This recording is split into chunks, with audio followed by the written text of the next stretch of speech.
¿Qué tal? Muy buenas tardes. Espero estén todos ustedes bendecidos.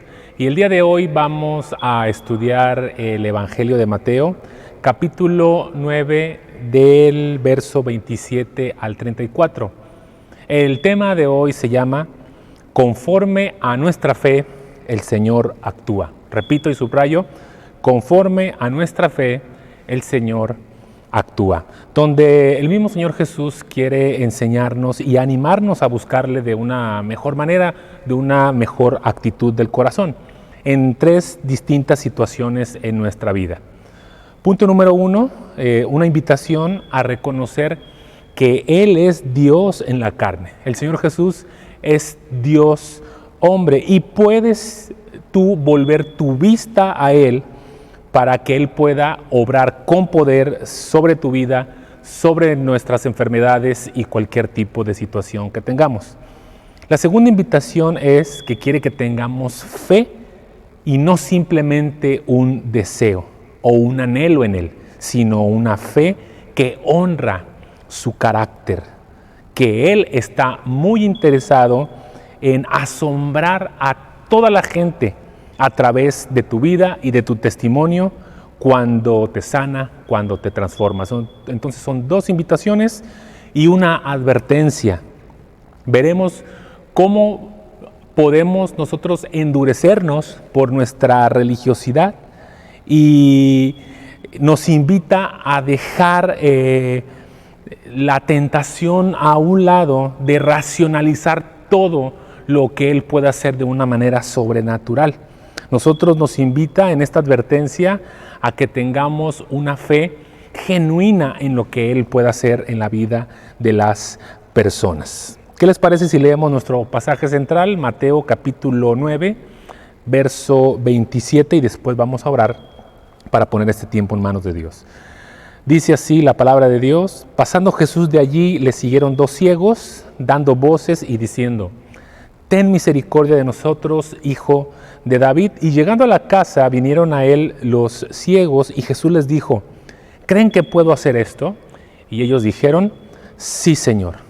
Entonces les tocó los ojos, diciendo: conforme a su fe les sea hecho. Repito, conforme a su fe les sea hecho. Y los ojos de ellos fueron abiertos, y Jesús les encargó rigurosamente diciendo: miren que nadie lo sepa. Pero salidos ellos, divulgaron la fama de él por toda aquella tierra. Mientras ellos salían, he aquí le trajeron un mudo endemoniado, y echando fuera al demonio, el mudo habló, y la gente se maravillaba y decía: nunca se ha visto cosa semejante en Israel. Pero los fariseos decían: por el príncipe de los demonios, echa fuera los demonios. Vamos a orar. Señor Jesús, yo te doy gracias por esta oportunidad que nos das de estar aquí congregados, Señor, alrededor de tu palabra. Estamos en tu presencia. Queremos que tú hables a nuestros corazones. Queremos que tú nos transformes con tu palabra, porque tu palabra es útil para enseñarnos, para corregirnos, para instruirnos, a fin de que cada hombre y cada mujer que está escuchando esta enseñanza esté enteramente preparado para toda buena obra. Señor, quita tú los obstáculos que tengamos, Señor. Queremos escuchar tu voz, queremos que tú nos enseñes con tu Espíritu Santo, Señor, en el nombre de Jesús. Amén. Muy bien. Jesús para este tiempo ya había demostrado, para este capítulo 9 ya había demostrado desde el capítulo 4, donde inicia su ministerio, que Él tenía el poder de sanar enfermedades, dolencias, atormentados, lunáticos, endemoniados y todo tipo de necesidad que tenían las personas en la antigua Palestina y a sus alrededores. En este pasaje, exclusivamente viniendo de sanar y de levantar de la muerte literalmente a una niña, la hija de Jairo, el Señor Jesús sella con una marca indeleble su ministerio y además su carácter de que Él es Dios hombre, con estas dos sanidades, la ceguera y la mudez. Personas que no ven, personas que estaban ciegas y una persona que no podía hablar porque tenía un demonio. Y esta ráfaga de milagros y de sanidades que se presentan desde el capítulo 8 y 9 es el caldo de cultivo de los fariseos. Es la sopa que ellos se tragaron y que les dio más coraje y más envidia, y por lo cual ellos ya estaban resueltamente quererlo matar. Fíjate lo que dice en el verso 34, dice: pero los fariseos decían: por el príncipe de los demonios, echa fuera a los demonios.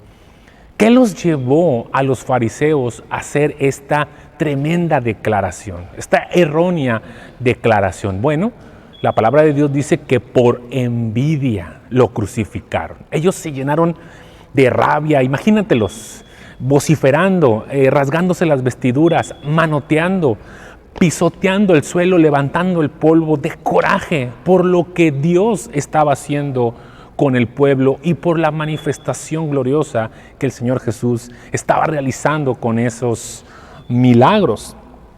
Y por otro lado, ¿cuál es la contraparte o la mejor parte de todas estas narraciones?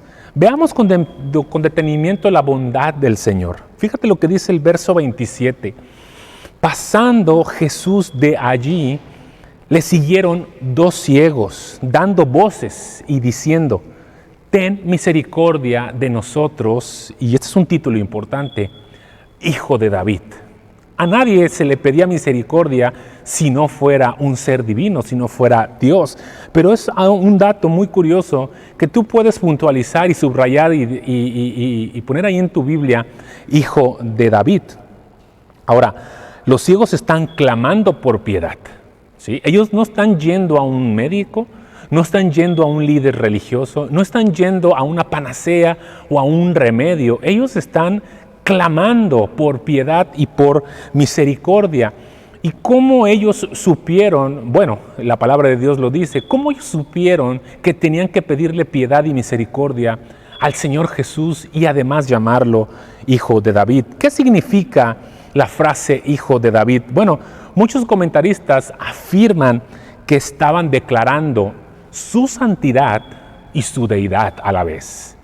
Decirle a una persona en esa época, decirle Hijo de David, era declararlo como el Mesías prometido y además era declararlo como Dios mismo.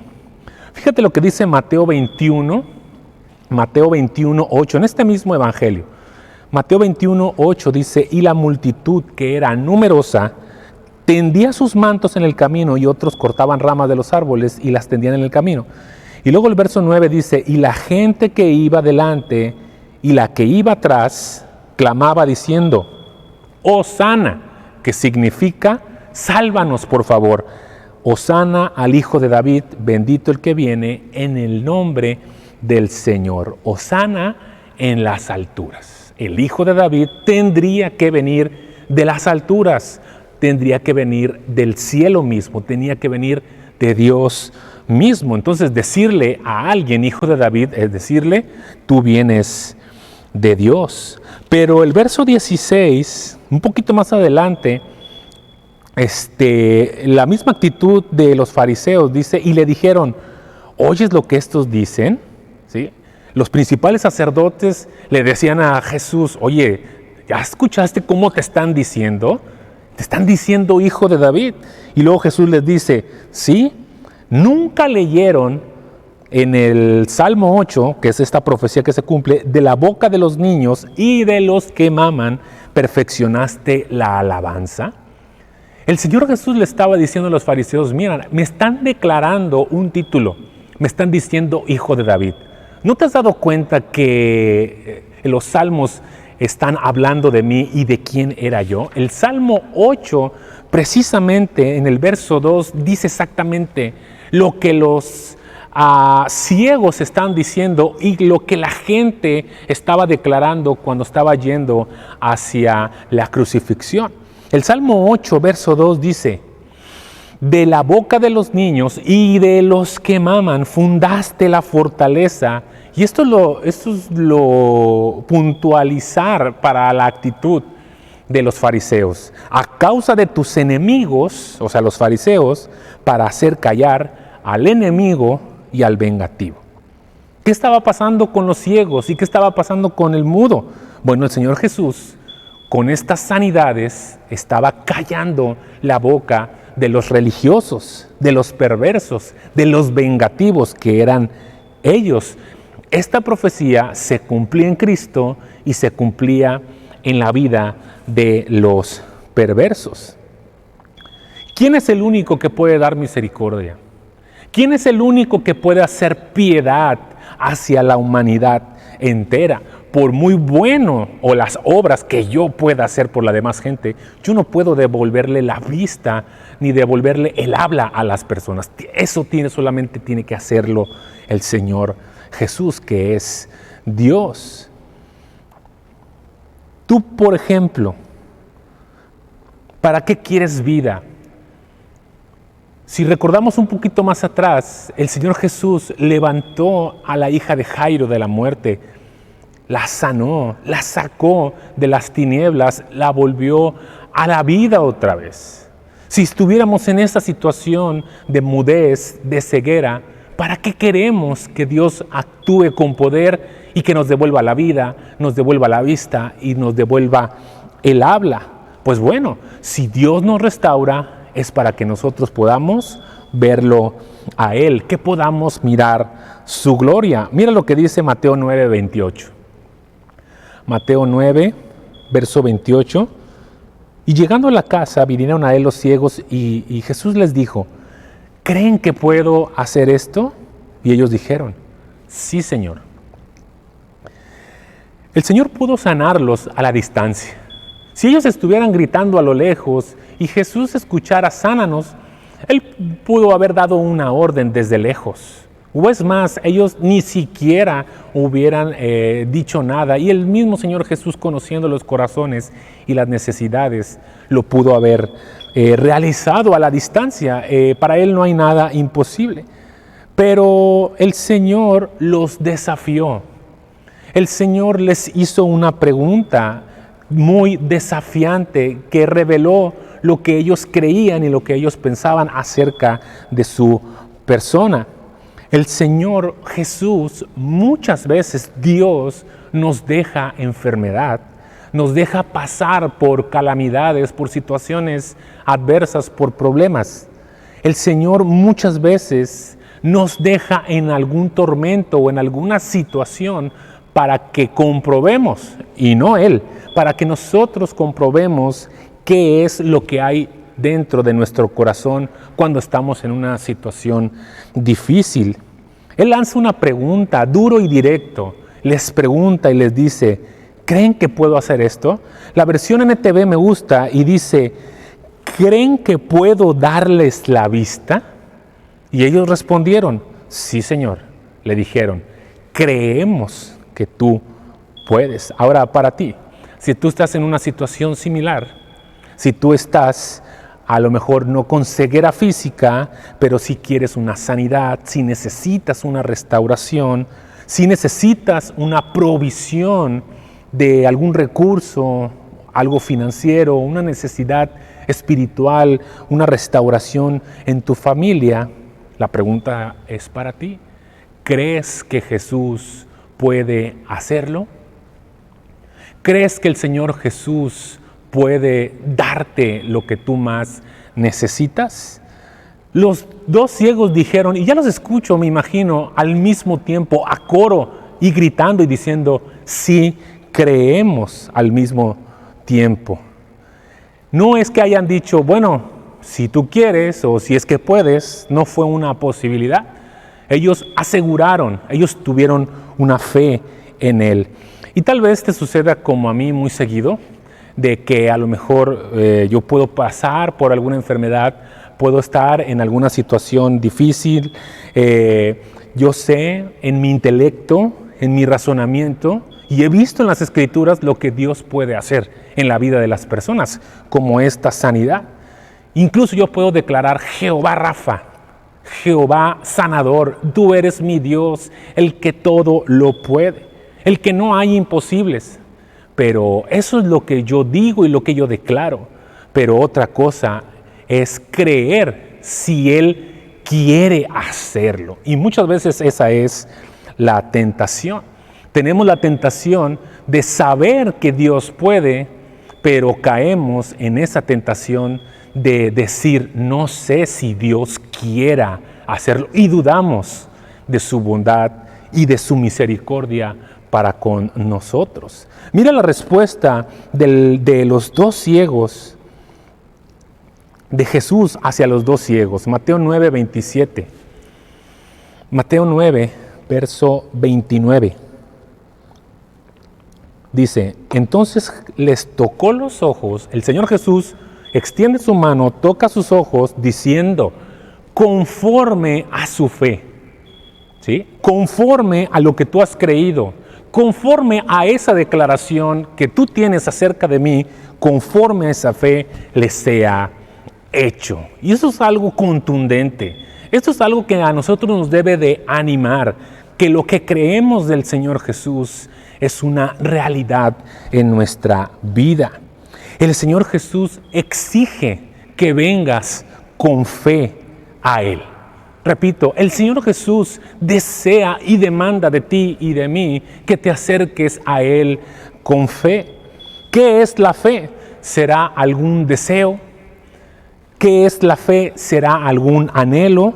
¿O solamente es un buen pensamiento? Bueno, bíblicamente la fe es una certeza y es una convicción. Hebreos 11 lo detalla muy bien. La fe es una certeza y es una convicción de algo invisible. Se trata de Cristo, obviamente, ¿sí? Que aún no vemos y que sabemos que vendrá. Nosotros tenemos fe que Cristo está gobernando al lado de Dios, el Padre, y que va a venir. No lo vemos, pero sabemos, estamos convencidos y tenemos la certeza de que así va a suceder. Y creemos que la persona del Espíritu Santo está dentro de nosotros y actúa el Señor Jesús a través de la persona del Espíritu Santo. Y eso es la fe, creer en lo que no vemos por el momento, pero vemos su efecto. Eso es la fe, es un convencimiento del que tenemos enfrente y dentro de nosotros es Dios en la persona del Espíritu Santo. Mira lo que dice Santiago con respecto a esa fe de los ciegos. A mí me gustaría tener esa fe de esas personas. Santiago capítulo 1, verso 2.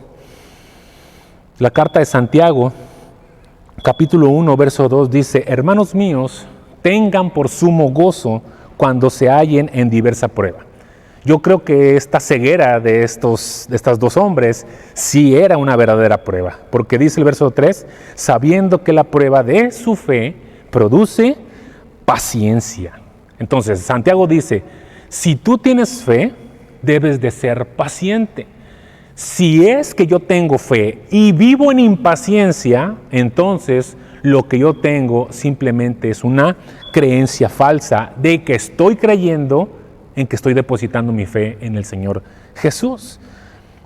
Ahora, el verso 6 dice, cuando nosotros tenemos necesidad de algo, dice el verso 6, pero pida con fe, no dudando nada, porque el que duda es semejante a una onda de mar, que es arrastrada por el viento y echada de una parte a otra. Verso 7, no piense, pues quien tal haga, recibirá cosa alguna del Señor. Para nosotros las dudas son muy normales. De hecho, es una característica del hombre caído. De nosotros que somos personas caídas, muchas veces dudamos, tenemos dudas de manera interna y a veces eso es bueno en cierta medida porque hace que no confiemos en nosotros mismos. ¿Sí? No poner toda nuestra confianza en nosotros a veces es bueno porque nos hace y nos orilla en confiar solamente en Dios y en sus promesas. Pero en este punto de pedirle a Dios algo, hay que tener fe. ¿Por qué? Porque el que duda, seremos arrastrados de un lado para otro y no podemos recibir lo que necesitamos del Señor Jesús porque no nos acercamos a Jesús con fe. tu fe será probada. Si tú estás en enfermedad, si estás en alguna necesidad o estás pasando por una situación terrible y no es inmediato como estos ciegos que recibieron la vista, el Señor está trabajando contigo. Quiere, como de acuerdo a Santiago, quiere que tú tengas paciencia en la prueba. ¿Cuánto tiempo?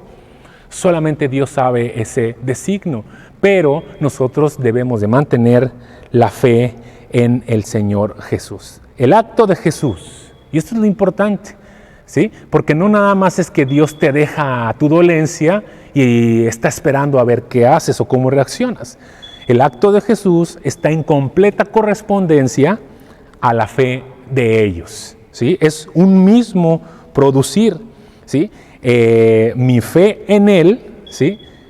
Persevera en la obra de Cristo en nosotros. La ceguera en los tiempos de Palestina antigua, del primer siglo, se debían a dos principales razones. El primero, el sol oriental, ¿sí? No es lo mismo recibir la mañana de este lado del mundo a recibirlo en esos lugares. El sol es más incandescente. El sol es más dañino por las extensas y vastas tierras desérticas y el reflejo de la luz sobre el suelo, donde no hay áreas de otros colores como el verdor de por acá de estas regiones, hace que sea muy incandescente y muchas personas pudieran tener defecto en su vista. Y lo otro, había en esa época nubes, de acuerdo a un comentarista bíblico, nubes de moscas, de insectos, producidas por los sembradíos, sin fertilizantes, producidos por animales, fieras salvajes, muertas, personas que morían en el desierto, y eso producía moscas.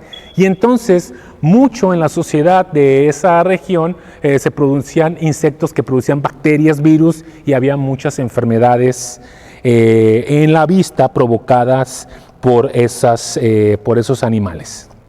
Ahorita, en este momento, nosotros que estamos en alguna contingencia sanitaria, pues conocemos el mundo bacteriológico, nos han informado la ciencia y usamos cubrebocas, gel desinfectante, nos lavamos las manos, pero en los tiempos de Jesús estaba peor la cosa. O sea, mucha gente moría por cuestiones del aire, la contaminación del aire, del agua, enfermedades gastrointestinales, muchas personas perdían la vida, estaba peor la situación. Y la misma Biblia marca la pauta correcta para las medidas sanitarias. El que tenga infección, de acuerdo al libro de Levítico, cualquier tipo de infección en la piel, se aislaba. Nunca las personas sanas se ponían en cuarentena. Entonces, esas eran las pautas de la palabra de Dios para ese entonces. Y en Mateo 9:29, el Señor Jesús, sabiendo todo esto de las necesidades de sanidad de las personas, Él se atreve a tocar los ojos de estos dos ciegos, algo que estaba totalmente prohibido para los cuidados de la salud en esa época. ¿Te imaginas? Gente ceremonialmente impura, que tú por tu enfermedad no te dejen entrar a alguna iglesia, algún templo, alguna religión, que te segreguen porque te encuentras con alguna enfermedad. En la época de Cristo no, era de la misma manera, eran personas que estaban apartadas. ¿Te imaginas esas personas con los ojos llenos de pus, llenos de secreción, de enrojecimiento? Al Señor no le importó y Él los tocó y Él los sanó. Una pregunta que debemos de hacernos, o varios cuestionamientos saliendo de esta terrible azote de enfermedades en nuestra sociedad. Tú puedes preguntarte y decir, ¿tendré miedo yo a enfermarme?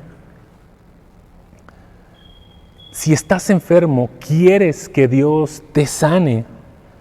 ¿O es más grande a veces nuestro temor que nuestra fe? La fe en Cristo se ha visto mermada o se ha visto disminuida por mi preocupación excesiva por enfermarme? Una última pregunta, ¿es mi fe correspondiente al tamaño de Dios Todopoderoso?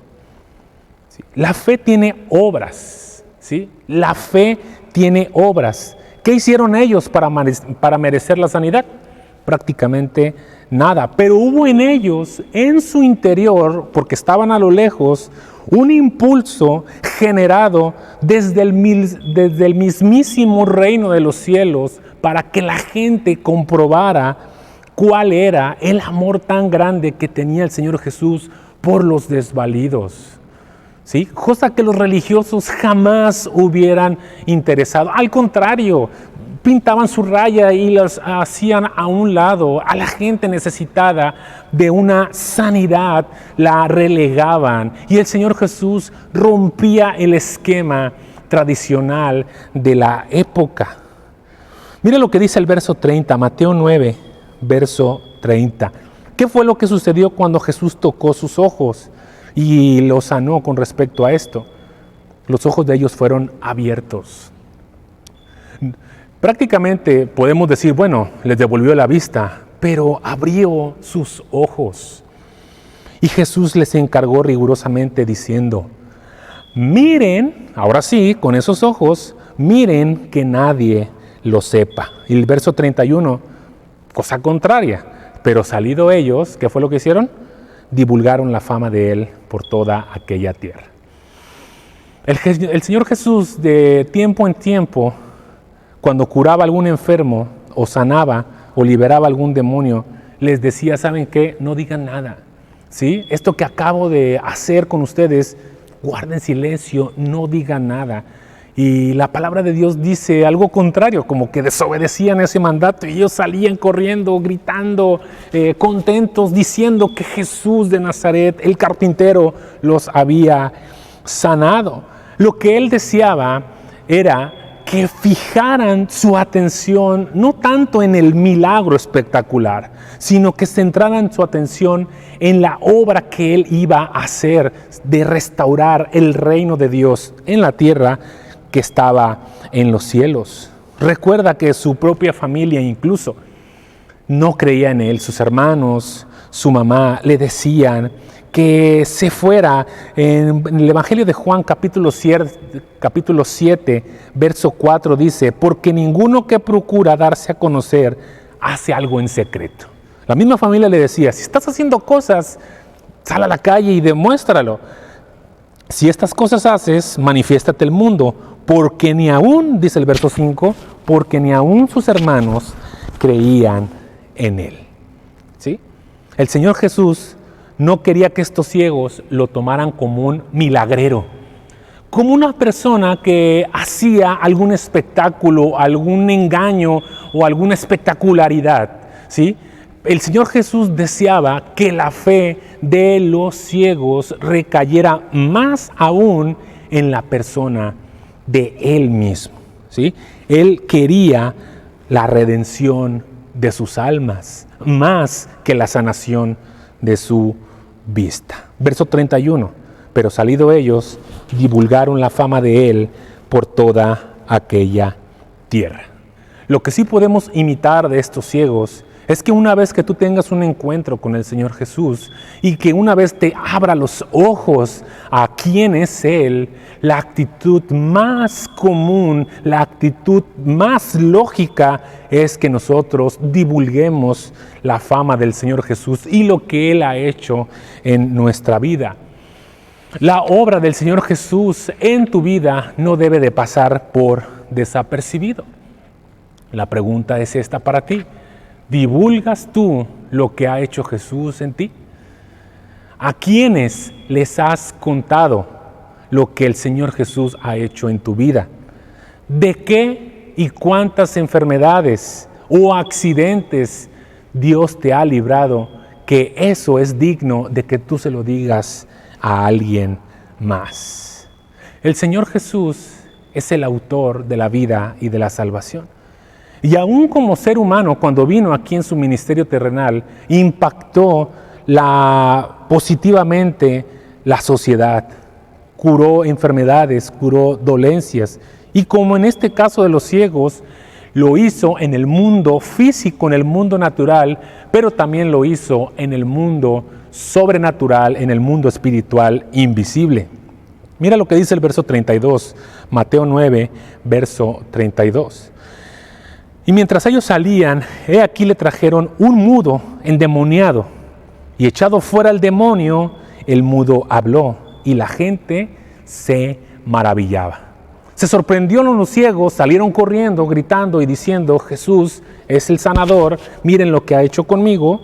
Y ahora la gente que estaba alrededor del demonio, de esta persona que estaba endemoniada, la gente se maravillaba y diciendo, el verso 33, nunca se ha visto cosa semejante en Israel.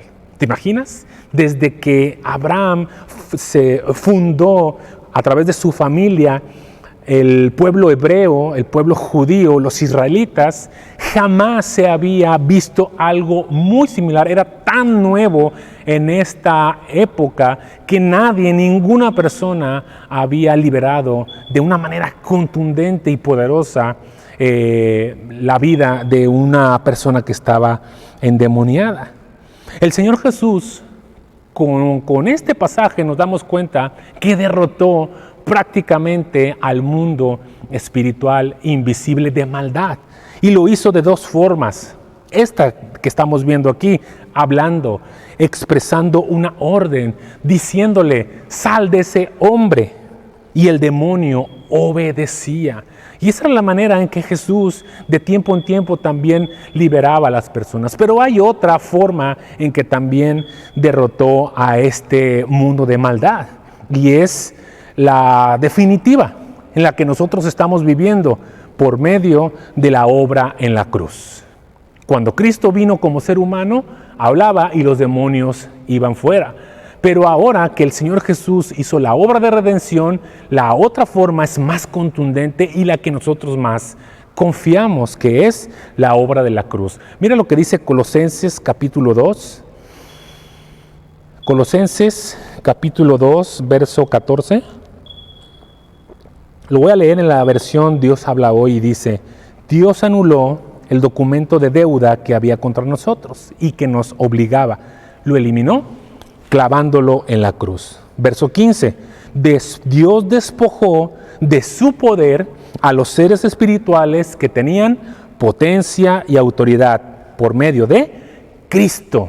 Esto es lo importante. Dios despojó a Satanás y a sus demonios que tenían poder en este ambiente espiritual por medio de Cristo. ¿Y cómo fue? Los humilló públicamente, llevándolos como prisioneros en su desfile victorioso.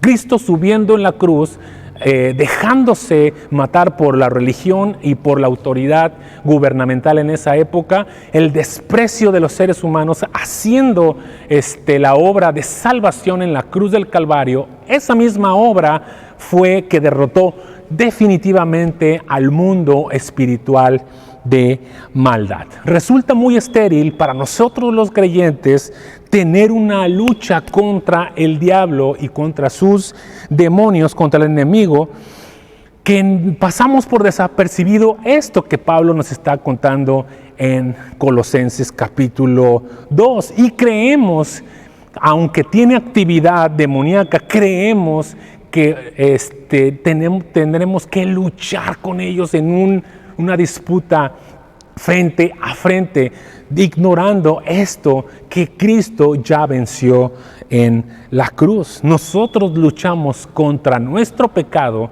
contra el mundo y contra el enemigo desde la victoria. El triunfo glorioso del Evangelio del Señor Jesucristo es contundente con la obra de Cristo en la cruz. ¿Eso no te parece maravilloso? Muchos de nosotros dejaríamos de perder el tiempo contendiendo contra el diablo, sabiendo que Satanás ya está totalmente derrotado porque Cristo lo venció en la cruz del Calvario. El verso 33 dice lo que dice, fíjate lo que dice, Mateo 9, verso 33. Y echando fuera al demonio, el mudo habló, y la gente se maravillaba y decía: nunca se había visto cosa semejante en Israel. ¿Te imaginas que de ti dijeran: nunca habíamos conocido a una persona que vivía de una manera equivocada, y el día de hoy es algo espectacular la vida de esa persona porque Cristo la transformó? Grande ha sido la obra de transformación de esa mujer o de ese hombre, porque Dios está con él. Imagínate que la gente se maraville por lo que no de ti, sino por lo que Dios ha hecho en ti. ¿Qué aprendemos de estas dos sanidades? Que hay dos tipos de ceguera: la ceguera física, la deficiencia para poder ver con nuestros ojos, y la ceguera espiritual. Muy frecuente es que Jesús sanara enfermedades como esto, ¿sí? Como que le devolviera la vista a algunos ciegos, pero los religiosos quedaban ciegos espiritualmente. Juan capítulo 9, verso 39, cuando Jesús sana al ciego Bartimeo, dice Jesús: yo he venido a este mundo para hacer juicio, para que los ciegos vean y para los que ven se vuelvan ciegos. Y tú dices: bueno, pero ¿por qué Cristo tiene esa actitud? Verso 40, algunos fariseos que estaban con él al oír esto preguntaron: ¿acaso nosotros también somos ciegos? Jesús les contestó, y es lo que nos puede decir a nosotros: si ustedes fueran ciegos, no tendrían culpa de sus pecados. Pero como dicen, nosotros vemos, ustedes entonces son culpables. ¿Qué pasa con aquellas personas que ven los cambios en ti? Que ven los cambios en las personas, vidas transformadas, familias restauradas, familias que estaban a punto del colapso, y que ellos ven el testimonio de que Cristo está contigo, de que está haciendo una obra, y ellos aún no quieren ver el poder de Dios actuando en su vida, y mucho menos reciben el perdón y el amor de Dios. Sigamos leyendo, verso 34. Fíjate qué pasa con las personas que niegan la bondad y el poder de Dios transformador en la vida de las personas. Mateo 9:34 dice: pero los fariseos decían: por el príncipe de los demonios, echa fuera los demonios. Y esta hostilidad llega al punto más alto de la depravación humana. Su pecado, el pecado de los fariseos, se agravó con una sola declaración. Con esta frase que estaban diciendo, estaban sellando y cavando más profundo su juicio eterno. Atribuirle poder satánico al poder liberador, bueno y santo del Señor Jesús es una blasfemia. Es el pecado imperdonable. Atribuirle poder demoníaco al poder liberador de Dios. ¿Te imaginas la ternura del Espíritu Santo siendo acusada de hacer mal a la gente? ¿Cómo podemos evitar eso? ¿Cómo podemos nosotros, los creyentes, reconocer con facilidad el poder de Dios obrando en los demás? Teniendo una relación con Él. ¿Por qué acusamos a las demás personas de que no es de Dios lo que están haciendo? Porque nosotros no tenemos una relación cercana con Él. Repite conmigo: tengo victoria sobre mi pecado porque Dios está conmigo. Cuando nosotros tenemos una relación con Dios, tenemos victoria sobre nuestro pecado y podemos ver la obra de Dios transformando a las demás personas. El que hizo la obra por mí para salvación es el Señor Jesús. Yo no tengo que hacer nada, ¿sí? Lo que sí podemos hacer es luchar las batallas desde la victoria de la cruz. Repito, no puedo hacer nada para la salvación, pero lo que sí puedo hacer es seguir luchando desde la victoria de la cruz. Si tú el día de hoy tienes una gran necesidad de sanación, de sanidad, una provisión fresca, una unción, que el Señor Jesús venga a tu vida con poder obrando, Vamos a dejar de pensar si Él quiere o no quiere. Él siempre quiere nuestro bien. Él quiere que tú dependas de Él con fe. Conocer el corazón del Señor es experimentar el gozo de su presencia.